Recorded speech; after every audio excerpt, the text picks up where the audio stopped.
दोस्तों नमस्कार, आपका स्वागत करती हूँ डीएनपी इंडिया में। इस वक्त की 10 बड़ी खबरों से हम आपको रूबरू कराएंगे। तो आइए शुरुआत करते हैं खबरों का सिलसिला।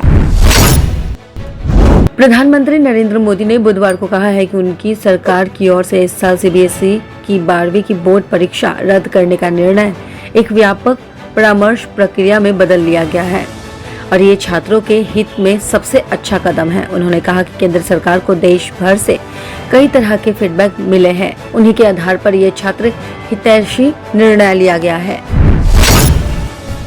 प्रधानमंत्री नरेंद्र मोदी सरकार के दूसरे कार्यकाल के 2 साल पूरे हो गए हैं। इन 7 वर्षों में केंद्र सरकार ने देश में ईज ऑफ डूइंग बिजनेस को बढ़ावा देने के लिए कई बड़े कदम उठाए हैं। इसी कड़ी में सरकार ने कई ऐसे विधायी उपाय भी किए हैं जिससे देश में कारोबार करना सुगम हो गया है। कोरोना के खिलाफ लड़ाई में सरकार की नीतियों में सीधे हस्तक्षेप से बचने के केंद्र सरकार के आग्रह पर कोर्ट ने स्पष्ट कर दिया है कि वो मुख्य दर्शक नहीं है। नीतियों की न्यायिक समीक्षा उसका कर्तव्य है। इसी के साथ ही शीर्ष अदालत ने वैक्सीन नीति से जुड़े कई सवाल केंद्र सरकार से पूछे और राज्यों से भी हल्फनामा मांगा है। सर संघचालक मोहन भागवत की अध्यक्षता में गुरुवार को शुरू हो रही संघ के शीर्ष पदाधिकारियों की 3 दिवसीय बैठक में कोविड की एक और लहर के लिए तैयारी, बंगाल में चुनाव बाद हिंसा और देश की वर्तमान स्थिति जैसे मुद्दों पर चर्चा होने की संभावना है।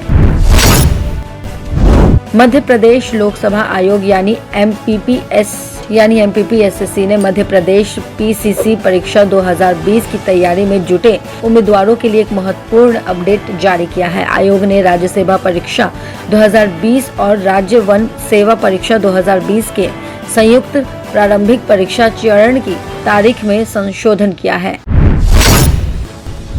दक्षिण कश्मीर में पुलवामा जिला के त्राल म्यूनिसिपल कमेटी के चेयरमैन और पुलवामा जिला भाजपा इकाई के सचिव राकेश पंडित की आतंकियों ने हत्या कर दी थी। आतंकी हमले में एक महिला आसिफा मुश्ताक भी जख्मी हो गई है। और भी जानकारी के लिए अभी जांच पड़ताल जारी है।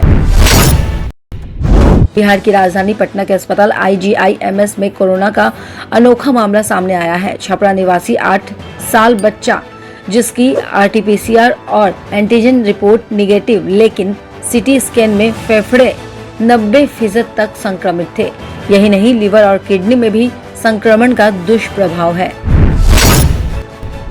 मानसून इस बार तय सीमा से 2 दिन देरी से 3 जून को केरल पहुंच सकता है। मौसम विभाग ने पहले इसके 31 मई को केरल पहुंचने की संभावना जताए थे। हालांकि इनमें भी 4 दिन आगे पीछे होने का अनुमान था। भारतीय बैंकों को 15,000 करोड़ रुपए से अधिक का चूना लगाने वाले भगौड़े मेहुल चौकसी के मामले में डोमिनिका की कोर्ट में चल रही सुनवाई गुरुवार तक के लिए टाल दी गई है। डोमिनिका की सरकार ने कोर्ट से चौकसी की ओर से दायर बंदी प्रत्यक्षीकरण याचिका खारिज करने का आग्रह किया है। उधर चौकसी का कहना है कि उनका अपहरण कर कैरेबियाई द्वीप राष्ट्र लाया गया है।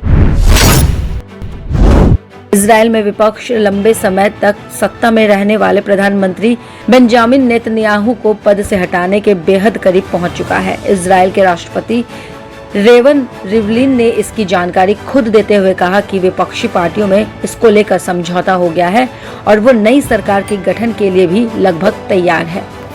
खबरों की और जानकारी के लिए देखते रहिए डीएनपी इंडिया। तब तक के लिए नमस्कार।